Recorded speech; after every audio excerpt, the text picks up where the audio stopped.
होगा, बहुत बहुत आपके प्रोफेशन में भी हैमर यूज होता है।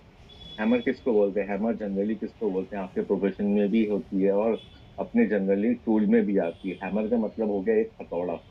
हथौड़ा का, एक हथौड़ी का पार्ट कैसा रहता है, ऊपर का पार्ट थोड़ा सा भारी रहता है और नीचे पूरी लकड़ी रहती है।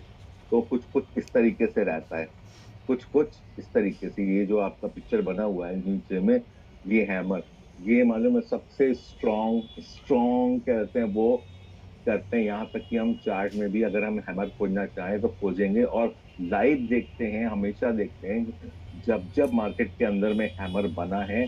और कलर का कोई मतलब जरूरी नहीं कि ये ग्रीन हैमर ही बना हो सकता है ये रेड हैमर भी बन सकता है, ये यहाँ पे इसका कलर रेड भी हो सकता है।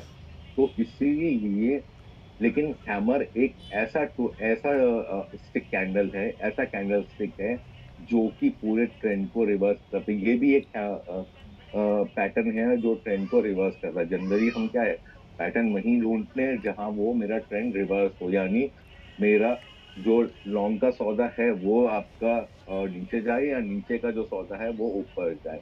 तो hammer, it is appears during the uptrend, it is the bullish reversal pattern. The lower shadow at least two times length of the body. मतलब इसकी जो कहते हैं शैडो है, वो उस बॉडी का एटलीस्ट टू टाइम होना चाहिए मिनिमम।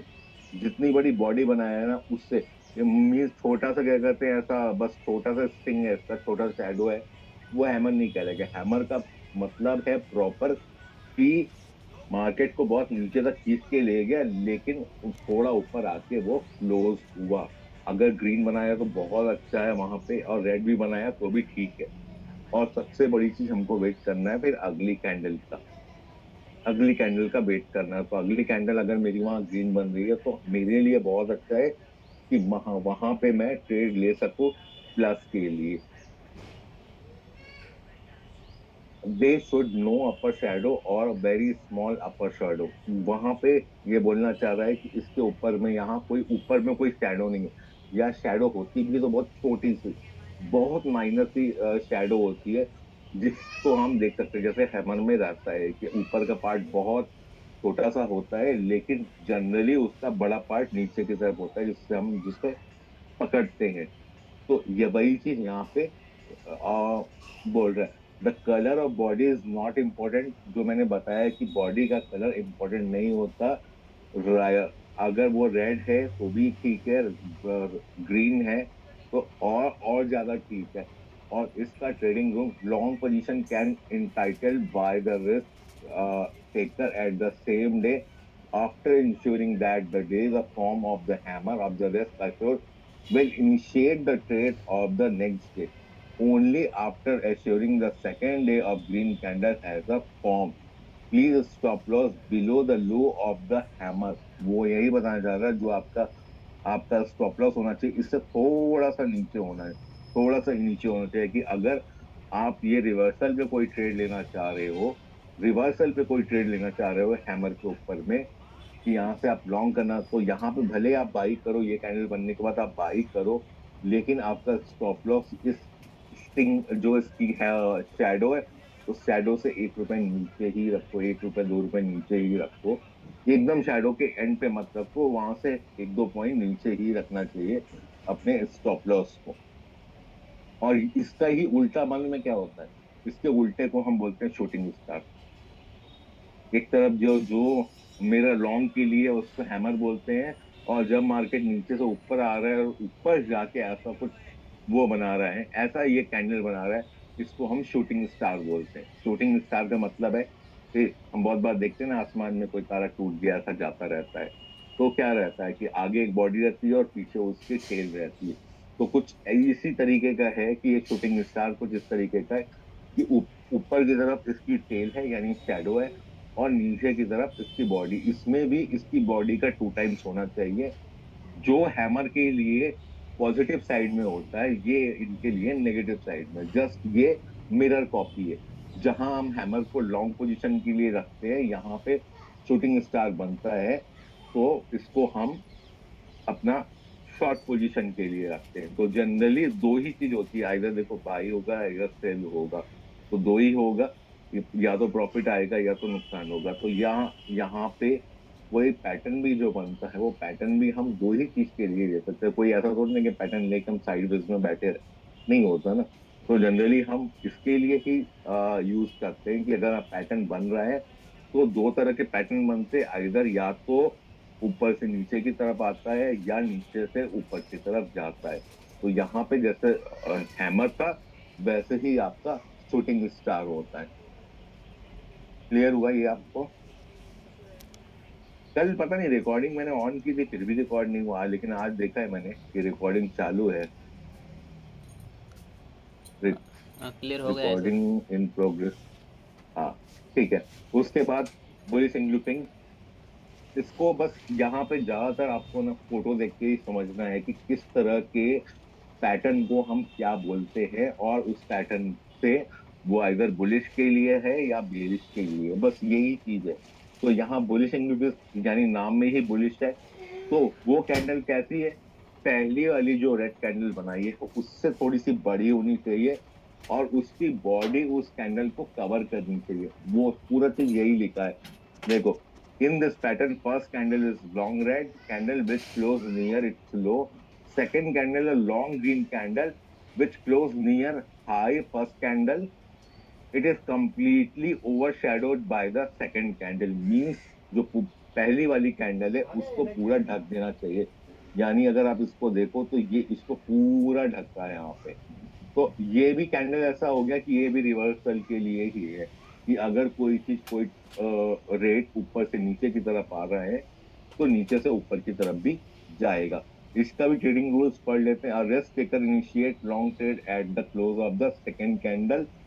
मीन्स वो कह रहा है कि आप ये जो दूसरा कैंडल बन रहा है वहां पे आप उसको ले सब बाई कर सकते हो। Stop loss can be place below the lowest low between the two candles. मतलब इन दोनों का जो सबसे लो एरिया है वहां पे ही आपका स्टॉप लॉस बनेगा। फिर तो ये कह रहे थे कहीं ऊपर तक जा रहा है ना, क्योंकि मैं तो वहां पे टारगेट लेके बुक नहीं कर रहा हूँ। वहां मैं क्या कर रहा हूँ, मैं अपने स्टॉप लॉस को ट्रेल कर रहा हूँ। ट्रेल करने का मतलब है अभी मैंने स्टॉप लॉस यहाँ डाला, जब ये मेरी इस कैंडल में पहुंच गया प्राइस, तब मैंने स्टॉप लॉस मूव करके यहाँ कर दिया। आगे दो कैंडल और बनती गई, रेट थोड़ा ऊपर और आता गया, तब मैंने स्टॉप लॉस अपना यहाँ कर दिया, फिर यहाँ कर दिया। तो इस तरीके से स्टॉप लॉस को मैं ट्रेल करा रहा हूँ, स्टॉप लॉस को थोड़ा ऊपर ऊपर ऊपर टिका रहा हूँ। तो उससे क्या हो जाएगा, उससे ये होगा कि अगर ऊपर से रिवर्स करता है तो मैं मेरी पोजीशन एग्जिट प्रॉफिट में ही होगी। लेकिन अगर वो बहुत ज्यादा मूव कर जाता, बहुत ज्यादा मूव कर जाता है, तो मैक्सिमम प्रॉफिट मैं उसमें से अचीव कर सकता हूँ। लेकिन अगर मैंने अपना टारगेट फिक्स कर दिया, मैंने बस सोच लिया कि यहीं पे मेरा मेरा बुक हो जाना चाहिए, आपने ऑर्डर लगा दिया, ठीक है कोई बात नहीं, आपका ऊपर गया वहां पे आपका बुक हो गया, और बाद में उससे डबल ऊपर गया, तो हमको थोड़ा सा रिग्रेट होता है कि अगर मैं वहां पे टारगेट ना लगाता और उल्टा क्या कहते हैं मैं आ, अपनी स्टॉप लॉस को क्या कहते हैं थोड़ा सा ऊपर बढ़ाता रहता, खाली ट्रेल कराता रहता, तो जो मैक्सिमम प्रॉफिट है मैं वो ग्रैब करके ले जाता। तो सेम चीज जैसे बुलिश में होता है, सेम चीज आपका बेयरिश एंगल्फिंग में भी होता है। सेम चीज बिल्कुल सेम है, इसमें कुछ भी अंतर नहीं है। यहाँ जितनी भी कैंडल्स पैटर्न्स आएंगे, सबके एक एक आपके नीचे से डाउन ट्रेंड से अप ट्रेंड में जाने वाले हैं, और दूसरा जो आएगा वो अप ट्रेंड से डाउन ट्रेंड में जाने वाला है। तो ब्यूरी बीरिश क्लिपिंग को भी थोड़ा सा पढ़ लेते हैं। In this pattern first candle is long green candle, यहाँ पे उल्टा है। यहाँ पहले क्या था, नीचे वाले में रेड था और फिर ग्रीन बना था। यहाँ कैसा है, यहाँ ग्रीन बनाया है और उसके बाद बड़ी सी कैंडल रेड की बनी है। तो फिर एक्सपेक्ट करते हैं कि मार्केट यहाँ से नीचे की तरफ जा रहा है। बाकी सब कुछ जैसे बुलिश में है वैसे आपका बेयरिश में भी रहता है। बस यही है कि जस्ट उसकी मिरर कॉपी हो गई और कुछ नहीं हुआ। उसके बाद पियर्सिंग लाइन। पियर्सिंग लाइन का मतलब क्या हुआ? पियर्सिंग लाइन का मतलब है पियर्सिंग वो जो होती है एक तरह से, हम जो कान में बाली पहनते, जैसे आप पहनते हो ना कान में बाली, तो वो क्या हुआ, वो चीज एक पियर्सिंग हुई। वो चीज क्या है, किसी चीज को अपने ऊपर में वो करना, तो यही चीज हो गया पियर्सिंग लाइन यहाँ पे हुआ। The first candle is long red candle, long red candle and close near it's low accompanied by high volume. The next candle make a lower low, lower low। इसे बनाया 3 दो दो मैंडो नीचे। इसके बाद यहाँ पे और नीचे ओपन हुआ, और नीचे ओपन हुआ, और नीचे क्या करते हैं लेके गया वहां पे। लेकिन फिर क्या हुआ, बायर आ गए और वहां पे उन्होंने उस कैंडल को ग्रीन बना दिया। मीन्स आपका ओपन यहाँ हुआ, लो यहाँ तक गया, और फिर उसके बाद उस कैंडल के बराबर तक पूरा हाई हो गया। और ये इस तरह का कैंडल बन रहा है, तो हम फिर वही है कि हम हमेशा ट्रेड जो लेंगे वो हमेशा सेकेंड कैंडल पे ट्रेड लेंगे। और मेरा जो स्टॉप लॉस होगा वो जो लास्ट जो कैंडल सबसे लो है उस कैंडल के लो के आसपास में मेरा स्टॉप लॉस वहां पे आएगा। तो यही चीज रहती है इसके अंदर में। अब पियर्सिंग लाइन जैसे है उसके उसी तरह डार्क क्लाउड कवर आता है, मतलब जो यहाँ ऊपर से नीचे, नीचे की ऊपर, सॉरी ऊपर से नीचे आ रहे हैं और वापस नीचे से ऊपर जा रहा है, वही चीज डार्क क्लाउड कवर में क्या है, नीचे से ऊपर जा रहा है, मतलब अपने रेजिस्टेंस के पास में जा रहा है, और फिर उसके बाद वहां पे वो सपोर्ट के पास में जा रहा है। तो यहाँ पे मैं अगर डार्क क्लाउड कवर देखूं, डार्क क्लाउड कवर, क्योंकि ये ना अगर ये वाला चैप्टर देखा जाए जो जिसके अंदर में पैटर्न्स है, तो इसके अंदर में टाइम टाइम कंज्यूमिंग बहुत कम है। टाइम टाइम कंज्यूमिंग बहुत कम लगता है, क्योंकि इसके अंदर में जस्ट देखो कुछ ही पैटर्न है, कुछ ही पैटर्न होते हैं। वैसे तो पैटर्न बहुत सारे होते हैं, हाँ, लेकिन जो इम्पोर्टेंट पैटर्न है मैंने उनको ही चूज किया हुआ है जो हमारे काम में आ सकते हैं, जनरली जो हमको लेवल्स में मिलते हैं। तो लेवल्स के अंदर में जो हमको पैटर्न मिलते हैं और जो बहुत ज्यादा इम्पोर्टेंट रहते हैं, देखो एक एक पैटर्न वो भी आता है head and shoulder. Head and shoulder मालूम है कैसा है, कि एक हेड रहेगा और दो शोल्डर रहेंगे। वो हेड एंड शोल्डर पैटर्न कैसा हो गया कि अगर मैं बिल दे, फाइनल बिल पूरे सॉफ्ट बराबर बराबर पेंडिंग 88,000 रुपया दे 88 वो है माइनस कर 18,000 पहला वाले बाकी है पैसा दिया नहीं 18,000 दिया हो बिल बिल बेचारा जोड़ो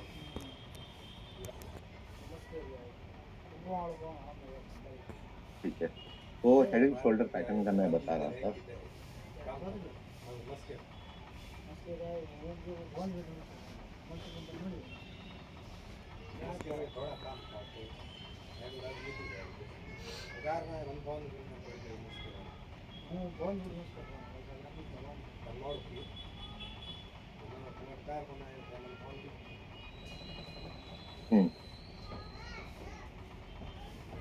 हेड एंड शोल्डर पैटर्न का मैं बता दे रहा हूँ आपको कि उसको हम देखते कैसे हैं। देखो एक जनरली मैं एक टूल लेता हूँ, पेन लेता हूँ, और मान लो कर लिया, तो कोई चीज जैसे मान लो आपकी जैसे चार्ट है वो ऐसा आपका आ रहा है। फिर उसके बाद उसने कैसा किया, एक बड़ा, sorry,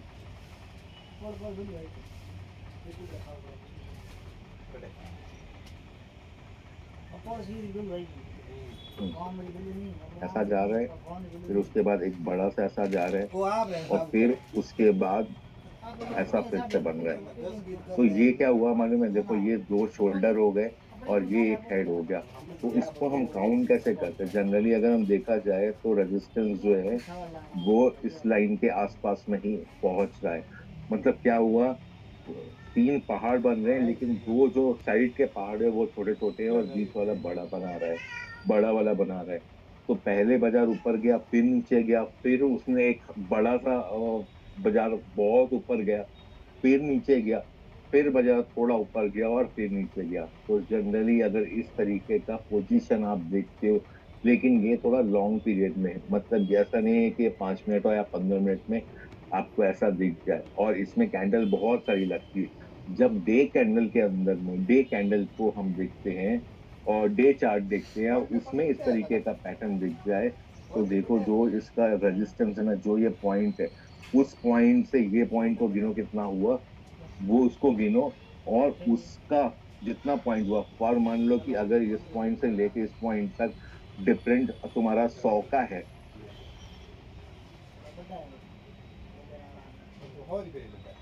अगर 100 का है, तो फिर इसके बाद जो मार्केट गिरेगा वो भी क्या करते हैं, 100 पॉइंट का हम एक्सपेक्ट कर सकते हैं। यानी इसकी जो हाइट्स है, इसकी जो हाइट होती है, उतनी ही हाइट इसके बाद में वो नीचे क्रिएट करता है। इतनी उसके बाद उतनी ही वो हाइट नीचे वो क्रिएट करता है। तो इस पैटर्न को हम हेड एंड शोल्डर बोलते हैं। तो ये अपने शॉर्ट टर्म पैटर्न के अंदर में नहीं आता।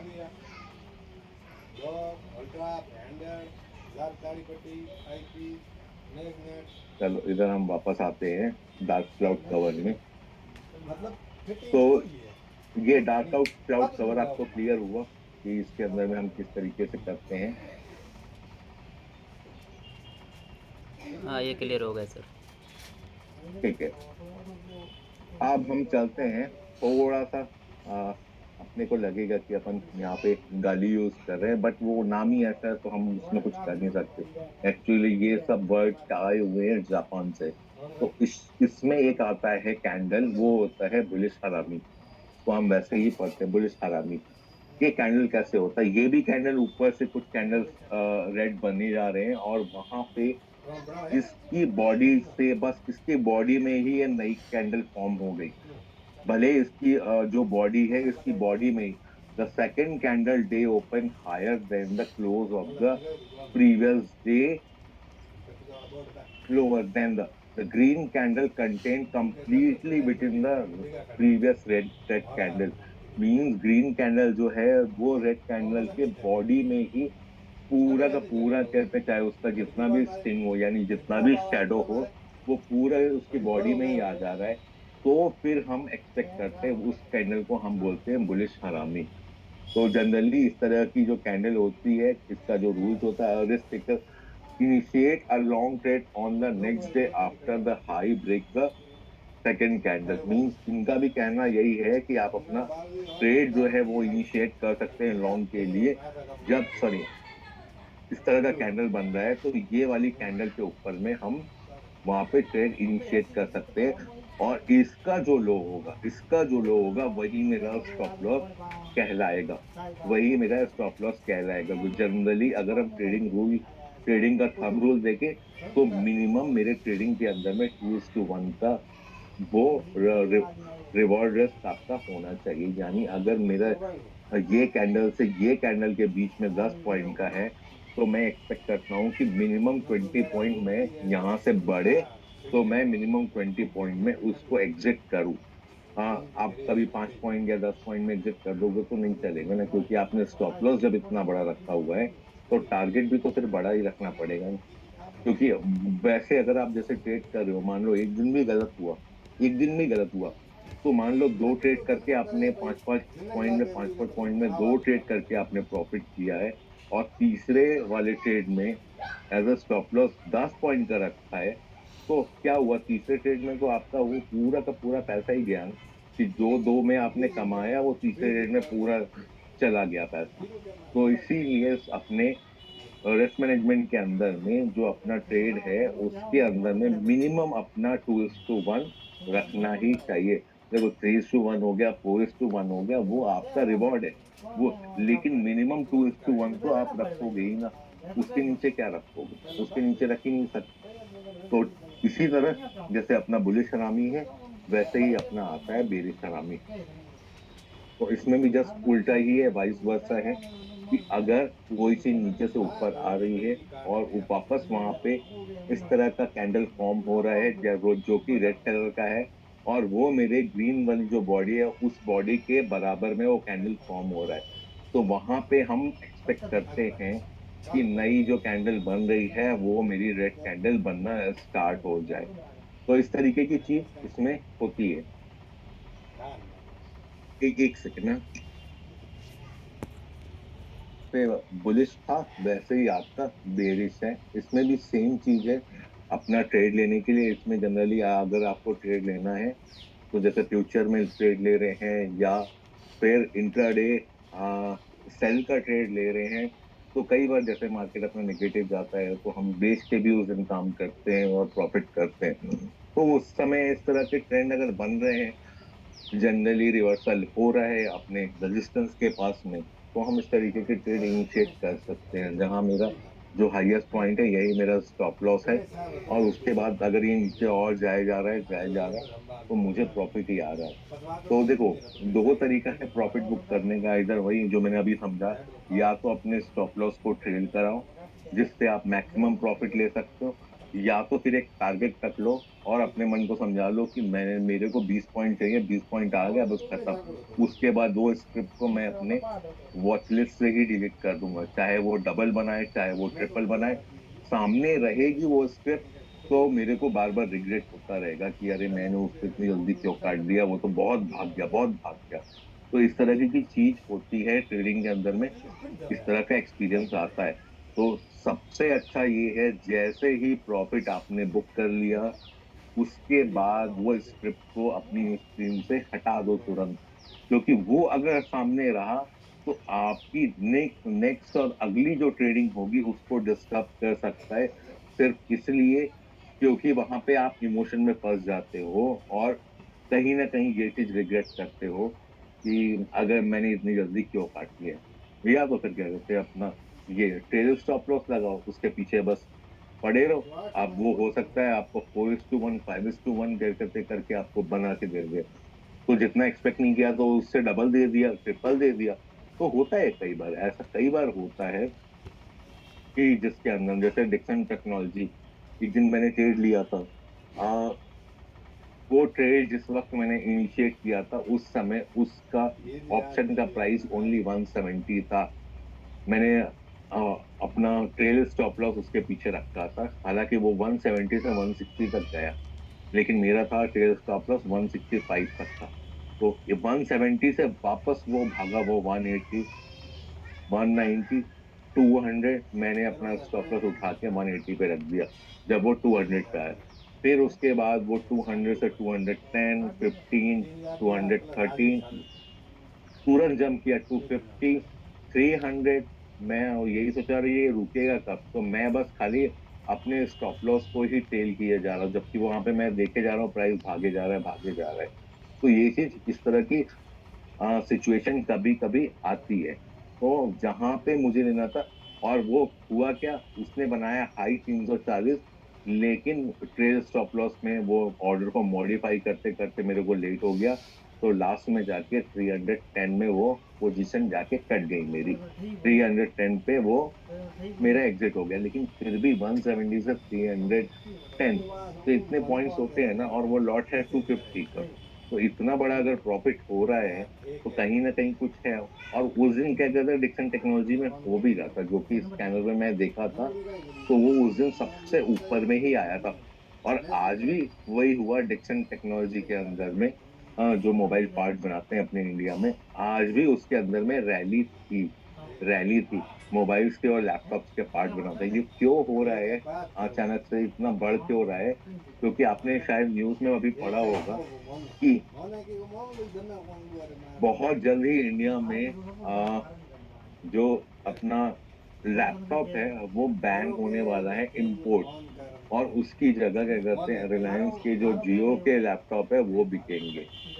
तो कहीं ना कहीं इन चीजों में डिक्सन टेक्नोलॉजी की हेल्प लगेगी, क्योंकि वो मोबाइल के और लैपटॉप के पार्ट्स बनाते हैं। तो यही एक वजह है कि जिसकी वजह से ये भाग रहे शेयर अभी। खैर अपने टॉपिक पे आते हैं। मॉर्निंग स्टार, मॉर्निंग स्टार कैसा रहता है, देखो ये भी कुछ कुछ ना हैमर के जैसा रहता है, लेकिन टोटल हैमर नहीं होता, क्योंकि इसकी जो स्टिंग है या इसकी जो शैडो है ना, वो लंबी नहीं रहती। जैसे बहुत बहुत जोर से मार्केट गिरे जा रहा है, बहुत जोर से मार्केट गिरे जा रहा है, और नीचे थोड़ा सा इस तरीके का वो उसने अगर पैटर्न बना दिया, इस तरह का पैटर्न बनाया है, तो इसको हम वहां पे मॉर्निंग स्टार बोलते हैं। जिसकी बॉडी बहुत बड़ी नहीं होती, छोटी सी ही होती है, छोटा सा ही उसका शैडो भी होता है। हाँ, बहुत बड़े बड़े शैडो नहीं होते, छोटा सा ही शैडो होता है। तो उस एक्सपेक्ट करते हैं कि अगर उसकी अगली कैंडल ग्रीन बन रही है, तो फिर मैं ट्रेड के अंदर में वहां पे इनिशिएट कर सकता हूँ, जो कि ट्रेडिंग रूल्स में बोल रहा है। तो अगर around the closing price 3:20 p.m. after the confirming the proper formation of the pattern, both risk taker and risk averse trader initiate a long trade. The last day around the closing price 3:20, the 3:20 पे अगर इस तरीके का कहते वो बन रहे हैं, तो हम उसके बाद वाला जो कैंडल बन रहा है कि 10 मिनट का जो कैम मैंने टाइम फ्रेम रखा है, अगर 3:20 तक मैं देख रहा हूँ कि अगर ये इतना छोटा सा बन रहा है और 10 मिनट के टाइम फ्रेम पे अगर मैं इसको इनिशिएट कर रहा हूँ, तो ये बीटीएसटी के लिए ना सबसे बेस्ट है। बीटीएसटी के लिए सबसे बेस्ट पैटर्न है कि आज अपना बाई किया, तो अगले दिन ये जब गैप अप में अगर ये ओपन हुआ, अगले दिन ये थोड़ा ऊपर गैप अप में ओपन हुआ, तो क्या हुआ, मेरा यहाँ बाइंग लो में हुआ और मेरी सेलिंग मेरी हाई में होगी। और सिंपल सिंपल अपना क्या कहते हैं, जो भी स्टॉक के अंदर में काम कर रहे हैं, नॉर्मल आपने रेजिस्टेंस और सपोर्ट में ड्रॉ करके रखा हुआ है, तो आपको पता है कि कहाँ पे कहते हैं मुझे उसको काटना है। तो रेजिस्टेंस के पास में जैसे ही हाई और वॉल्यूम आप चेक करो, अगर वॉल्यूम बढ़ रहा है तो इट्स बेटर कि वहां पे अपना प्रॉफिट बुक कर लो। अपना प्रॉफिट नहीं तो भी 50% तो प्रॉफिट बुक करो। देखो, कई बार ऐसा भी होता है, मेरा प्राइस आता रहता है, आता रहता है, आता रहता है, वहां मुझे रेजिस्टेंस लगता है, और कई बार ऐसा भी होता है कि वो रेजिस्टेंस को ब्रेक करके भी प्राइस ऊपर चला जाता है, यानी ब्रेकआउट हो जाता है। तो ये चीजें भी कई बार होती है, लेकिन फिर भी रेजिस्टेंस के पास में थोड़ा सा सेफ्टी साइड में या तो अपने स्टॉप लॉस को थोड़ा सा ऊपर करवा लो, थोड़ा सा ऊपर कर लो और वेट करो कि कैसा। लेकिन रेजिस्टेंस के पास में अगर डोजी बन रहे हैं या इस तरह के पैटर्न बन रहे हैं कि जो कि मार्केट को यहाँ से रिवर्सल नीचे की तरफ ले जा सकते हैं, तो इट्स बेटर कि वहां पे अपने प्रॉफिट को बुक करके उस ट्रेड से एग्जिट हो जाना। देखो, ट्रेड में बहुत लंबे टाइम तक बने रहना और क्या कहते हैं, अपॉर्चुनिटी आने पे क्या करते हैं हम ट्रेड के प्रॉफिट को बुक ना करना और ज्यादा वेट करना, तो ये कहीं ना कहीं क्या कहते हैं, देखो टाइमिंग बहुत इंपॉर्टेंट है आपके ट्रेडिंग में भी। क्योंकि देखो, आप लॉन्ग टर्म ट्रेड में तो कर नहीं रहे हो, इनिशियली आप क्या कहते हैं शॉर्ट टर्म ट्रेड में कर रहे हो। और अगर आप क्या कहते हैं इंट्राडे ट्रेड कर रहे हो, तो आपको आपके टाइम के हिसाब से ही करना पड़ेगा। क्योंकि कई बार ऐसा होता है कि हम जैसे ऑप्शन के अंदर में ट्रेड करते हैं, तो जनरली हम वेगा यूज करते हैं, वेगा वोलेटिलिटी के लिए यूज करते हैं। तो सडनली प्राइस स्पाइक हुआ प्रीमियम का, मैंने बाई कर लिया, थोड़ा सा प्रीमियम का प्राइस स्पाइक हुआ, तो मैंने उसको प्रॉफिट करके उसमें से निकल गया। तो हम वहां पे वोलेटिलिटी का यूज करते हैं, और अगर हम वोलेटिलिटी को यूज नहीं करेंगे और पता चला कि हम उसको काटे 2 घंटे के बाद, तो वो वापस खुश होके नीचे आ गया। वो ऊपर गया जरूर, लेकिन वो वापस नीचे आ गया, तो कई बार ऐसा होता है। तो इसलिए सबसे बेटर है कि जिस वक्त जब अपॉर्चुनिटी आए, जब आपका टारगेट आ जाए, इट्स बेटर कि आप अपने पोजीशन को एग्जिट कर लो, प्रॉफिट बुक करके निकल जाओ। और सेम चीज कि अगर प्राइस क्या कहते हैं मेरे अगेंस्ट में जा रहा है, तो सबसे अच्छा स्टॉप लॉस रहता है, उसको आप देखो रिग्रेट मत करो, काट दो, अगले ट्रेड में पैसा आ जाएगा। लेकिन स्टॉप लॉस आपको बड़े लॉस से बचा ही लिया वहां पे। तो ठीक उसी तरीके से जैसे आपका मॉर्निंग स्टार है, उसी तरीके से उसका अपोजिट होता है shooting star, sorry, evening star. Morning है, हाँ, शूटिंग स्टार तो मैंने वहां पे देखा था। उसके बाद आ गया आपका इवनिंग स्टार। तो सेम चीज है इसमें भी। जस्ट जैसे मैंने मॉर्निंग स्टार बताया कि हम उसमें बुलिश के अप ट्रेंड में कन्वर्ट होने के लिए सोचते हैं, वैसे ही आपका इवनिंग स्टार है, वो आपका डाउन ट्रेंड होने के लिए सोचता है, यानी कोई चीज। और ये जनरली आपको आपके रेजिस्टेंस के पास में दिखेंगे। अगर इस तरीके रेजिस्टेंस के पास में दिखे, फॉर एग्जाम्पल यही समझ लो कि रेजिस्टेंस यहाँ पे था, इस लाइन के आसपास में था, और उसके बाद ऊपर गया मार्केट में, उसके बाद आपका थोड़ा सा ऊपर गया, लेकिन इस तरीके का पैटर्न बना रहा है, तो आप उसको ब्रेकआउट समझने की गलती मत करो कि वो ब्रेकआउट है। और मैं जब वो ब्रेकआउट का चैप्टर आएगा तो मैं बताऊंगा कि ब्रेकआउट को आइडेंटिफाई कैसे करते हैं, कौन कौन से वे में हम ब्रेकआउट को आइडेंटिफाई करते हैं और क्या फॉल्स ब्रेकआउट होते हैं। तो फिर यही एक्सपेक्ट करते हैं कि इसमें से और जो ट्रेड है वो नीचे की तरफ आए। तो दो वही चीज है जो मॉर्निंग स्टार में था, सब कुछ सेम है, जस्ट अपोजिट है, केवल जस्ट अपोजिट। हालांकि ये रिकॉर्डिंग ना ये आज की जो क्लास है वो रिकॉर्डेड है, तो कल रिकॉर्डिंग में नहीं दिखा था मुझे, तो मैं खोजता रह गया बहुत देर तक, नहीं दिखा। लेकिन आज मैंने चेक किया यहाँ पे, और अभी भी रिकॉर्डिंग इन प्रोग्रेस है। हाँ,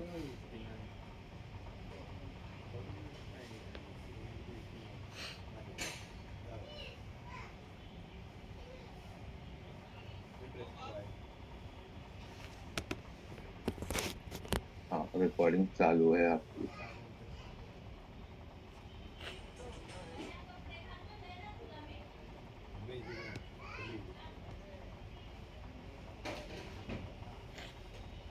things which strength to the pattern, देखो, पोजीशन एंड प्रायर ट्रेंड।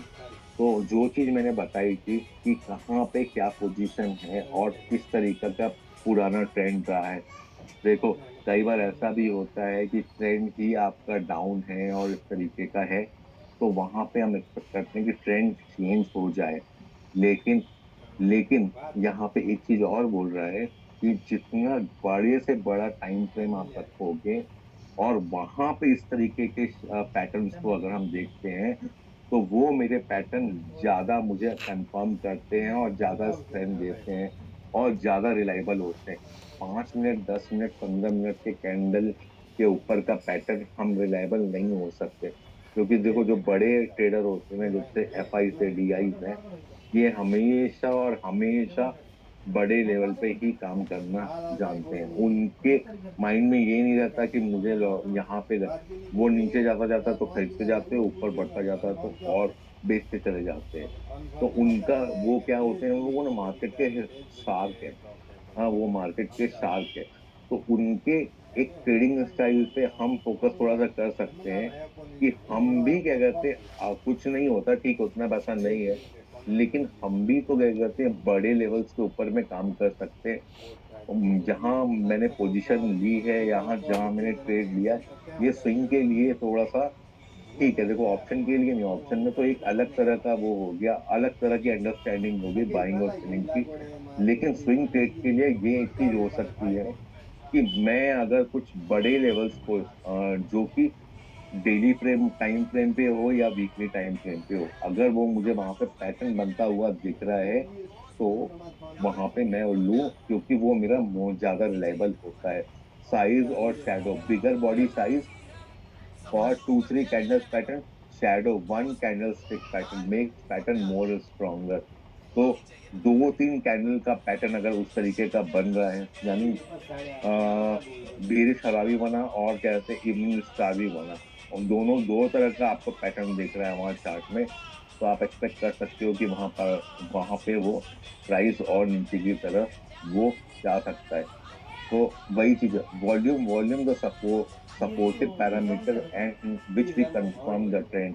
देखो, वॉल्यूम को भी निकालने का बहुत अच्छा तरीका, हालांकि चार्ट में ही वो मिल जाता है अपने, लेकिन फिर भी हम चाहे तो एनएससी की वेबसाइट में गए, डेटा आर्काइव में गए, और हमने फॉर एग्जांपल कि अगर एक महीने का निकाल लिया कि वॉल्यूम क्या है, एक महीने का सब कुछ वॉल्यूम ले लिया मैंने एक्सेल पे, और एक महीने के अंदर में जितने ट्रेडिंग डेज है उससे उसको डिवाइड कर, मतलब सबको पहले जोड़ लिया और उससे उसको डिवाइड कर दिया, तो मेरा एवरेज वॉल्यूम आ गया एक दिन का एवरेज वॉल्यूम। फॉर एग्जाम्पल कि अगर मुझे दिख रहा है कि 5 लाख है, और जिस समय पैटर्न बन रहे हैं और वो मेरे एवरेज वॉल्यूम से ज्यादा बन रहे हैं, तो वहां मुझे थोड़ी सी कंफर्मेशन मिलती है कि हाँ, ये वॉल्यूम आपके ज्यादा बन रहे हैं, ये थोड़ी सी उस पैटर्न पे मुझे कंफर्मेशन मिल जाती है, मतलब थोड़ा सा वहां पे जाके मतलब सपोर्ट होता है। Gap gap also provide the strength the pattern. देखो अगर इस तरीके का पैटर्न बन रहा है और उसके बाद गैप अप हो रहा है और गैप डाउन हो रहा है, तो वो भी पैटर्न को स्ट्रेंथ देता है। तो गैप भी बहुत इंपॉर्टेंट है। गैप अगर जनरली जब हम गैप अप या गैप डाउन के ट्रेड के लिए, वही जो आपका बीटीएसटी है या एसटीबीटी है, उसके लिए जाते हैं, तो फिर इस तरीके की चीजें आती है। Number of day, higher the number of day involved in a pattern make a more strong and the better to initiate the trade the same day। Number of day की वही चीज हो गई कि जो मेरा पैटर्न बन रहा है, वो उसके अंदर में दिन कितने लगे हुए हैं। अगर मैंने डेली टाइम फ्रेम पे मैं चेक कर रहा हूँ और उसमें 4-5 दिन लग रहे हैं, तो थोड़ा सा मेरा स्ट्रेंथ इसके अंदर में ज्यादा हो जाता है आपके पैटर्न के ऊपर में। तो यही चीजें होती हैं। तो ये सारी इसके अंदर में कोई क्वेश्चन या कुछ, वैसे तो मैं तुमको ये शेयर कर दूंगा, शीट भी शेयर कर दूंगा और आज की रिकॉर्डिंग भी शेयर कर दूंगा, तो तुम रिकॉर्डिंग एक बार सुन सकते हो और उसके बाद ये शीट में देख लोगे। क्योंकि इसके लिए देखो, हम थ्योरिकल के लिए ज्यादा से ज्यादा टाइम यूज करें वो नहीं। इट्स बेटर कि हम जितना ज्यादा टाइम हो सके धीरे धीरे हम प्रैक्टिकल पे लेना स्टार्ट करें। तो अब जो कल से नेक्स्ट क्लास होगा उसमें थोड़ा सा प्रैक्टिकल स्टार्ट हो जाए, जाओ जो कि आपका सपोर्ट और रेजिस्टेंस का है। तो उसके अंदर में मैं बताऊंगा बहुत सिंपल तरीका है कैसे सपोर्ट और रेजिस्टेंस निकालते हैं और कैसे एक शीट बनाना है और कैसे क्या करते हैं, सब कुछ करना है। तो कल से हम वही क्लास के अंदर में उसी तरीके की चीज हम करने जाएंगे। कुछ कुछ कुछ क्वेश्चन जिशन आपको